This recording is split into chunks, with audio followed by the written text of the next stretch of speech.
Sakap, yeah. Welcome back to Don is Back. Welcome back to the Don Reacts. Hey man, I gotta be honest, bro. You don't know what it is. Yeah, maybe because you're not a creator, you're just watching, which is fine. You know what I'm saying? When you create and you get in your element, you find your thing. You understand how you have to literally come from feeling like you're asleep and undead to Sakap, yeah. That it's no joke, bro. It's no joke at all, my boy. My girl's no joke. I felt dead all day today. Like I felt like I was so tired that all I wanted to be was comfortable, but I couldn't sleep at the same time. Struggle. But we here, we back, we creating, we doing something nice, different today. We have been uploading SSX daily, and so today we're taking a different approach, just simply because I have this habit where I'm actually recording towards the 11 to 1 a.m. hour. That is not good. We're gonna watch MKBHD, Marquise Brownlee, and he's gonna give us a review on a car because we like cars and we like the content that MKBHD provides. Technology, cars, and everything of the like. All right, let's get into it.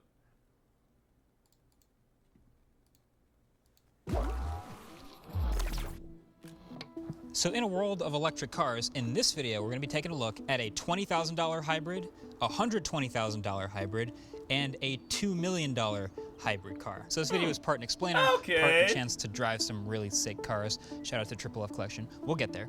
Anyway, unless you guys have been living under a rock, you've seen that electric cars have been having a bit of a renaissance lately, surging in popularity till the #1 best sold new car on earth is electric. We haven't been living under a rock because guess what we found out maybe 2 weeks ago, a week ago, about Tesla and track cars? But they are still very much a new technology. Like, they're obviously awesome with instant torque and no emissions and fast acceleration, but they have these huge heavy batteries and they take forever to recharge, and there's not enough infrastructure for everyone to own them. So there's this window now where it makes a lot of sense that maybe for most people a hybrid is actually the best option. Interesting.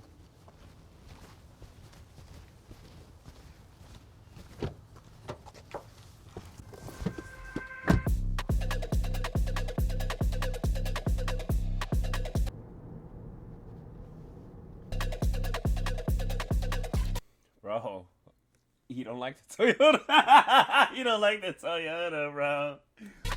So I don't think anyone's buying the Corolla for speed or power. I mean, if I'm being honest, it's actually still pretty zippy. So this car starts at $24,000 and it's a hybrid purely for efficiency. So the basics of this hybrid system, and many others in the same class, is that the wheels can be driven by the gas engine or the electric motor, or both. So this Corolla hybrid has a 1.8 liter engine and one electric motor at the front axle that deliver a combined 138 horsepower. And the electric motor with a pretty small 1.6 kilowatt hour battery. So at low speeds, you've probably been in a car like this, the car goes totally electric. The gas engine turns off, but once you go over a certain speed or use a certain amount of power, then it's gonna fire up the gas engine again and it couples it with the electric motor. Then anytime you're braking or coasting, that's when it charges the battery back up. It's as you're slowing down, it captures some of that energy. So it never actually needs to be plugged in to charge up that small battery. And this system is good for literally 50 miles per gallon. When you drive this car, you literally have a game score, an eco score as you drive of if you can slow down and roll onto your accelerations better and roll to a stop more easily, you can gamify efficiency in this car to get your maximum miles per gallon. So it actually divides it up. I have my eco zone, so I'm driving, and if I get my little bar in the eco zone, I'm doing a good job. And then I have starts, cruises, and stops. I've gotten my eco score pretty high, not to brag, but I've seen it in the 70s, which is pretty sick. I don't know what happens when I get to 100, but what I do know is the better I get that score, the more miles per gallon I get. But yeah, pretty much everything about the rest of this car is designed around that efficiency. It's aerodynamic enough that it slips through the air. It's got tires that have a low rolling resistance. It doesn't have these like sticky, grippy tires. That's actually against efficiency in this case. So if you're looking for a reason why someone would buy a hybrid today, it's because they're not trying to charge a huge battery every night in their garage or rely on the grid or rely on finding public chargers. It's because they just want better gas mileage and they want to spend less, not zero, but less on gas today. Oh my God. But you already know, these cars are obviously very utility focused. They're for people who just are going places, right? But what if you're more after the ultimate driving machine? Something a little more versatile. Then you can spend a little more money and get something like this. You hear the door open and close? Wow! Like this. The ultimate driving machine. Something a little more versatile. Then you can spend a little more money and get something like this. Thank you.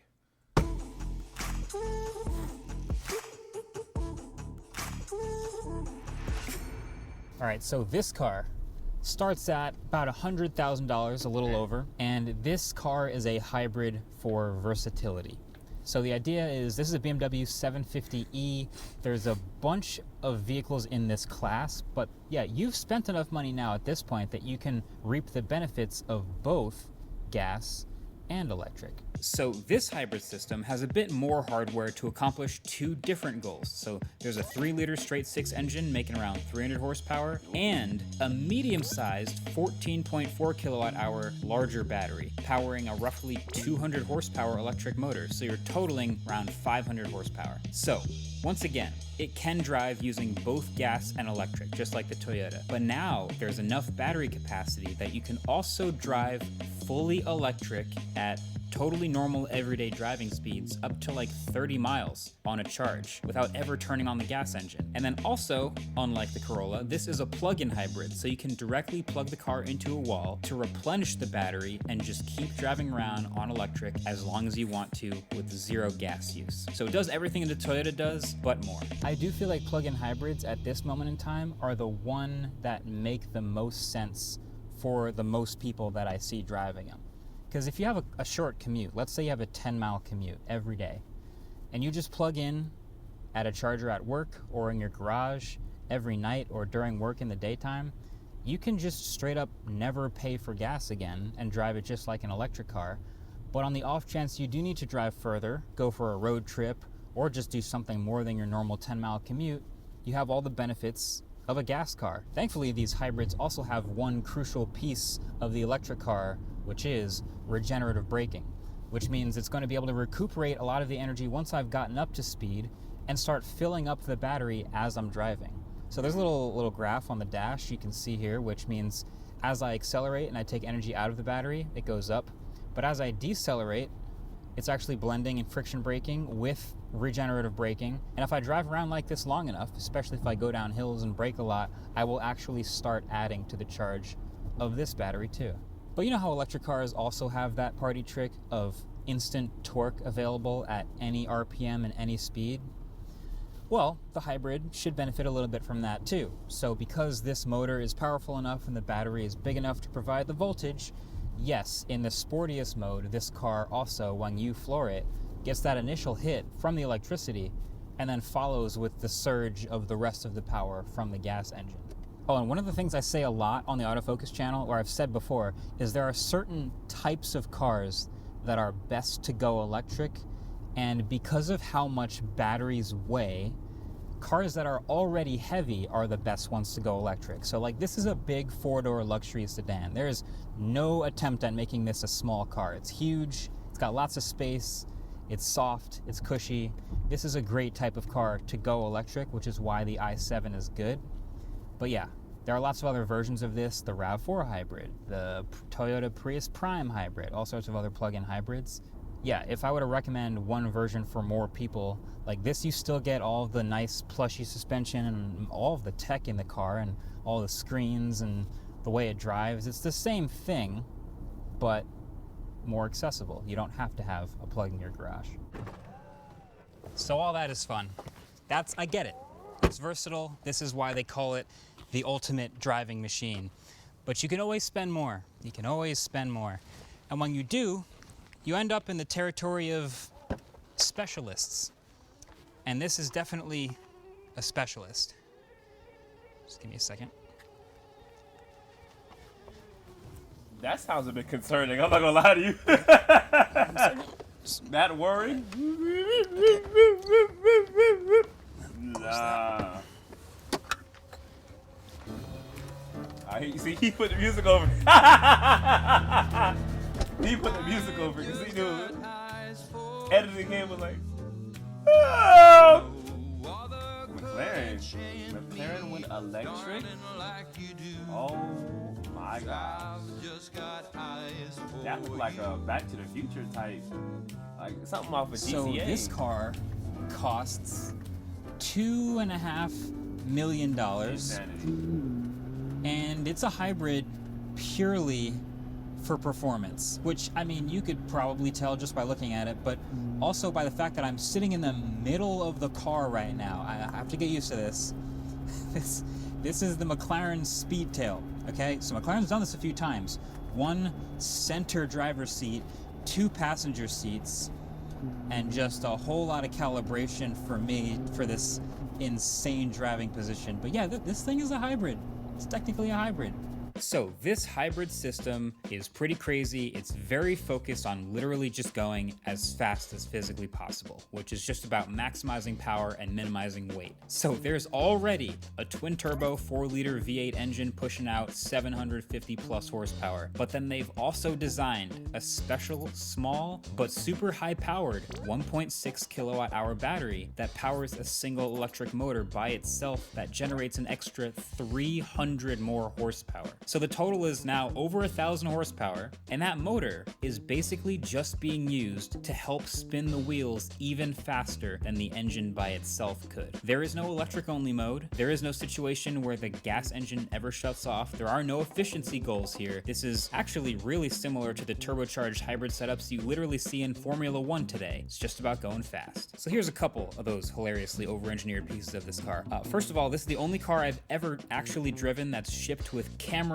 instead of side view mirrors for even better aerodynamics, of course. They've also got the electrochromic glass roof tint and windshield tint instead of moving fabric pieces. But then also, the active aero on the back of this car is not just like regular pivoting parts or spoilers or anything like that, but it's literally bending the carbon fiber bodywork and all of the paint and coatings with it up and down when you're under braking to assist with slowing down. That's insane if you can see what's happening here. And this is also the only car I've ever seen with a wireless charger. That's right, the McLaren Speedtail wireless charges. So the battery is at the bottom of the car, and it's small enough that if the driver doesn't park exactly over the right spot in their garage, it's not a huge deal because, again, it's a small battery, it shouldn't take too long, and inductive charging has never been particularly efficient, but it'll eventually work. And no, I don't think that this would fly for any fully electric car today. Everything about the outside of this car is designed, it's sculpted to just cut through the air. The fact that he is sitting in the middle of the car, I immediately thought of Cat in the Hat. I don't know why, but then the idea of the driver being in the middle and then 2 passengers on the side, you're in a roller coaster. You're in a roller coaster. And that's how it does 0 to 186 miles an hour faster than a Bugatti Chiron and 250 miles an hour in a straight line. Now, I'm going to let you in on a little secret about these super fast electric cars. They need a huge battery to realistically make that happen, right? Let's take Tesla Model S Plaid, for example. 1,000 horsepower, crazy high power output from the battery. But in order to do that, they need to give it this huge 100 kilowatt hour battery so that when you export all that power, you don't just drain the battery super quickly. You can keep driving like a normal person. So that's why you have these super high horsepower electric cars, but they always come with the sacrifice of weight. They're always heavy. The Lucid Air, it's fighting its weight. The EV6 GT, it's fighting how heavy it is. With a supercar like this, it's not fully electric all the time, and so they're willing to put in a tiny battery that exports a ton of power and basically drains it in seconds. So I'm going to show you something with this real quick. Right now, I have 100% of my battery. I'm going to do just a quick little pull and see just what a couple of seconds of electric assisted acceleration will do.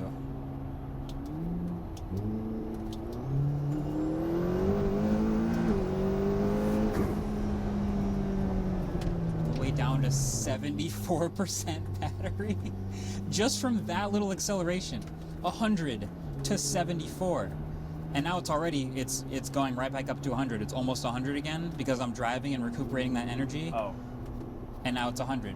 This is super high-tech stuff, and it actually has a lot of parallels to what we see in Formula One. Believe it or not, those Formula One cars that we're watching on TV today, those are small turbocharged hybrid powertrains. I kind of want to do that again.